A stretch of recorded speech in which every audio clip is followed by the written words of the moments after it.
Hi, I'm Deidre Isaacs-Hallock from Perfect Green, Belize, and welcome to our second episode of Perfect Tips for Perfect Success.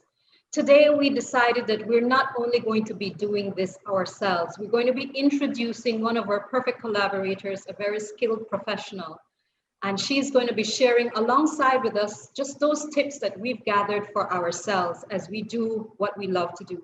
Her name is Melanie Escalante, and I will allow her to introduce herself to you. Melanie? Thank you so much, Deirdre. Thank you for the opportunity. Thank you for inviting me to speak on Perfect Tips.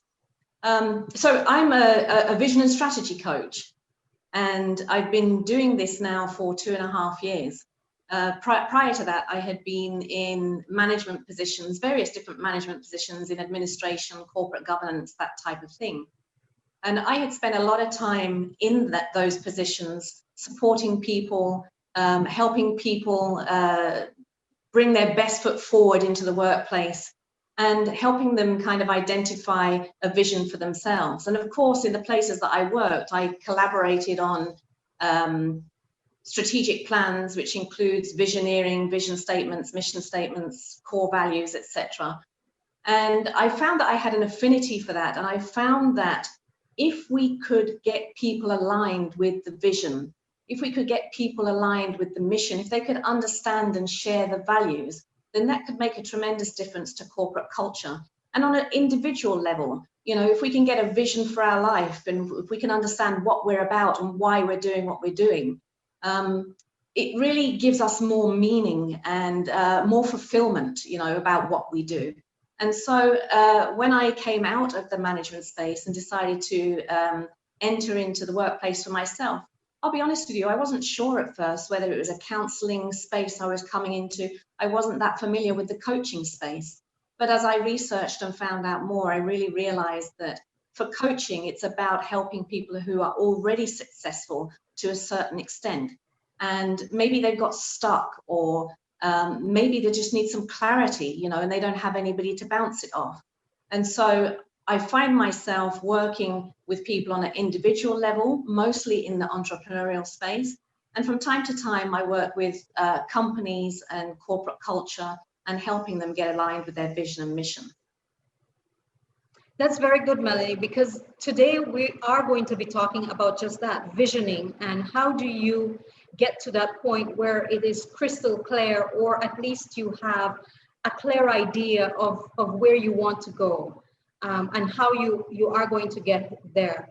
The reason I invited you for us to share is because there's an overlap in the work that we do when we talk about visions, because we do a lot of business management strategies. So whether it's a business plan or a communication strategy or a marketing strategy or a strategic plan, there has to be a vision, there has to be a foundation that will guide that work, that will guide that strategizing and guide the implementation of that strategy. And so I thought, let me invite you for us to talk very clearly and very pointedly about visioning. Because many times we see it as a personal walk, as a soul-searching walk, and not necessarily in terms of professional or organizational or for a company. And so I want us to have your view on visioning as not just for personal, but for organizational, for professional, and for company. And why is it important? It's not just some dream walking that we're engaging in, but it has a purpose. So I'd like your perspective. Yeah, for sure. Deirdre, I think a huge part of it is that in life, people need something to aspire to. I think that life can get us down, when we look at, for example, now we're faced with the COVID situation, this is really an unusual situation because en masse, it's a struggle and a challenge for pretty much everybody in the world, right? But throughout our lives, sometimes we get knocked down by something, or sometimes we're just feeling dissatisfied or unfulfilled. And in the workplace, in the business, we have achieved certain things that we set out to do, and we're kind of coasting, like, what next, And so it's really important to have something to aspire to, something that's going to motivate you, something that's going to galvanize you and your team to move forward and to be collaborative, you know, and to understand where you're going together, not just then on the leaders, on the CEO or the manager of a department, but you know, once you start that visioneering process, you find that you see how it applies to every aspect of life. One of my clients right now actually has 2 endeavors, and I've worked with him on visioneering for both of those endeavors. I call it vision mapping, really, or it's really more just about getting that vision, knowing why you're doing it, getting your purpose, you know, getting your mission, your core values, and then some objectives and goals. And really, I find that with the people I'm working with in that space, that they're, what they need starts to come as they move forward. So that's a very important thing about identifying where you want to go, because oftentimes you don't necessarily know how to get there, but you might have some ideas, and so you come up with a plan. But because you're open to it being much more than your plan, other opportunities, other people come in, your eyes are open and you see more, you know. So it's very important for you to just at least try to say, okay, look, let's look at something we can aspire to. How do we want to be seen? What do we want to do? What do we want our impact to be in whatever it is that we're working at as a company, you know? Definitely, because your discussion about having a clear idea, your discussion about knowing why you're doing what you're doing, who you are, what impact you want to have, lends to what we do at the beginning of any strategic process. Start with that auditing process, and when you're done with that, it starts to lend to, okay, where do we go from here? What is that end goal, that big beautiful picture that we want to have? And that's where visioning starts. So I want to ask you, what are some of the first steps, very pointedly, that you take someone or an organization through when they're starting that visioning process? I think that that's very key, and you kind of touched on it as you were speaking there, as it relates to that audit process. Really, it's starting with that, you know, it's starting with who are you? Who do you see yourself as at this point, you know? How have you been serving a need to date, you know? How have you carried yourself through that process? Even if you didn't necessarily move forward with a goal, what did you achieve in the meantime, you know?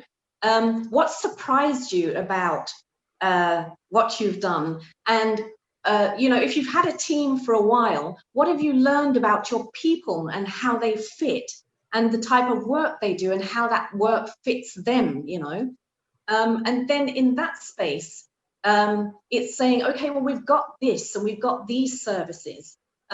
We've seen that we'd want to be in these other spaces. In fact, sometimes people, and even in the visioneering process, and even when you have a vision map or a strategic plan, new opportunities present themselves. And that's because your eyes are open more. So when you get a certain success at something, you realize, oh, hey, I'm good at that.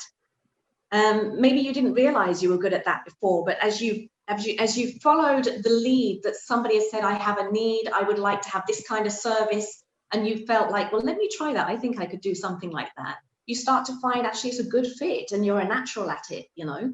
And as your eyes are open, then you can start to ask yourself, what can I do with this now? How can I take this to another level?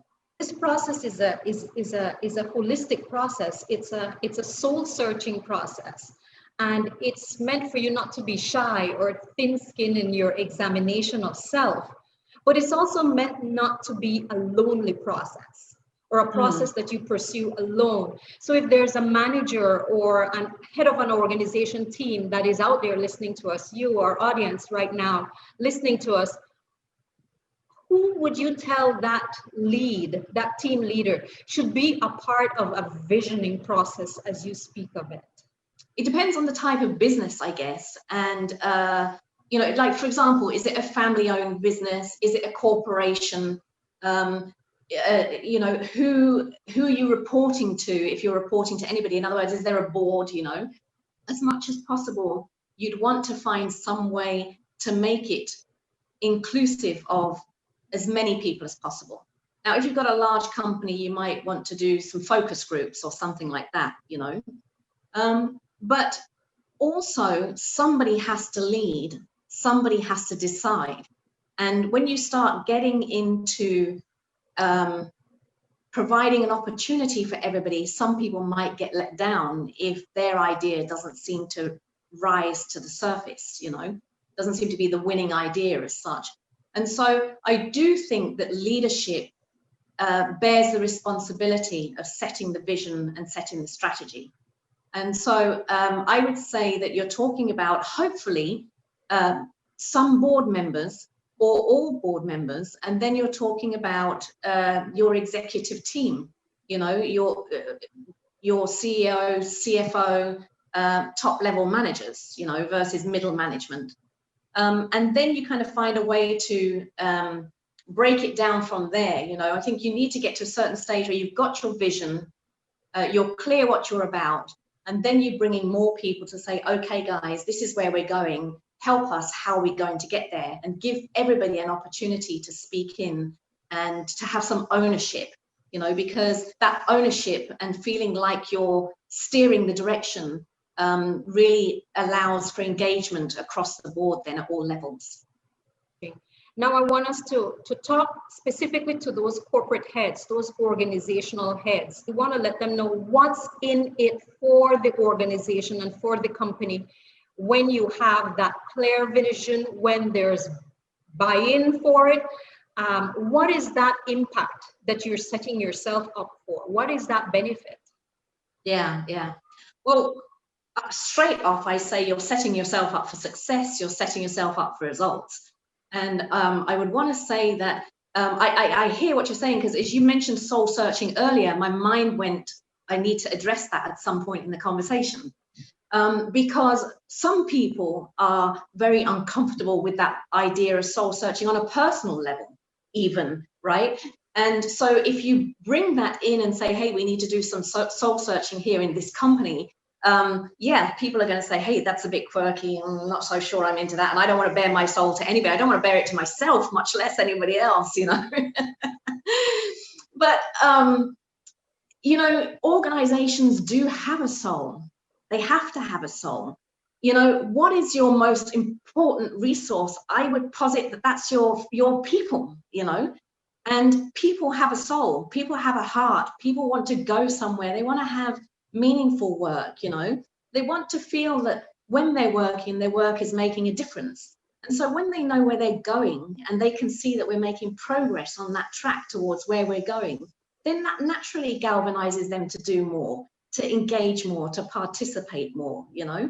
And at the end of the day, if they're your greatest resource, you want everybody coming all in. Look, I'm not going to suggest that with the diversity in people, you're going to get 100% buy-in, because we know that that doesn't happen. But we know that you usually have your like early adopters, your 20% early adopters, your go-hards, your people that work, just love what they're doing, whether they share the vision or not, they still just love what they're doing and they put their best foot forward. But you've got that middle group, and that middle group's really large. And you need to give them something to hang on to, something that they can grow within, you know, that they can see that as the company gets more successful, there's opportunity for them to do a little bit more as well and for them to grow. And what I see with this vision process is if people know where they're going and they can understand that process and they can see the steps to get there, then your most valuable resource is working for you. And that's why you should do it. So in wrapping up, quick tips, perfect tips for perfect success. Visioning is about that self-evaluation and doing that audit. Visioning is about that questioning of where you want to go, what impact you want to have, who do you want to be to the people that you're serving. It's about that inclusiveness of the parts of your whole, fitting them in for ownership and role play, and also a path, setting a direction, a clear path towards that end goal and what people are going to feel and walk away from when they interact with you. Did I summarize that right? Absolutely, yeah. And at the end of the day, then it's a growth journey and an opportunity for success. you know, and it's an opportunity for you, especially as a leader, to say, hey, we set out to get to this place and we're here, you know. Awesome, Melanie. I want to thank you for being with me today on Perfect Tips for Perfect Success. And I want to invite you back on another episode to let us walk through doing a vision board so that people can actually see how this is done and maybe reach out to you for guidance on getting theirs done for their professional life, for their personal life, and maybe even for their organizational and company. So tell us how you can be reached so that those who are watching us right now are able to tap into your services as well. Sure, thank you. Thank you so much. I really would love to come back. I want to tell you that I'm passionate about this, and I also want to share with you then that I have a vision statement of my own, and that is LIVE. And then I break down the LIVE as an acronym, which is life-infused vision everywhere. And so for me, I want to get people to that space where, whether you're a business or whether you're an individual, whether you're an entrepreneur, you know, have a vision for your life, have a vision for your organization, have a vision for where you want to go, the success that you want to have.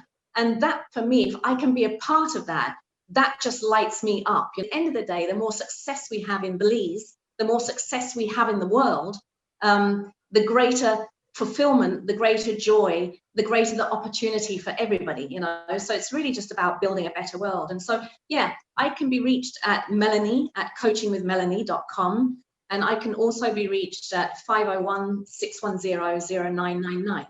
And I have a Facebook page and I'm on Instagram. Melanie is not only available in the Belize market. You can get in touch with Melanie for the regional market, whether you're in the Caribbean or in the Central American region, because she is a professional and she is very skilled at what she does. So thank you, Melanie. Thank you all for listening to us. We're hoping that what we shared today adds value to what you're doing and brings light to the path that you're trying to share for yourself, your team, your company, your organization. And thank you.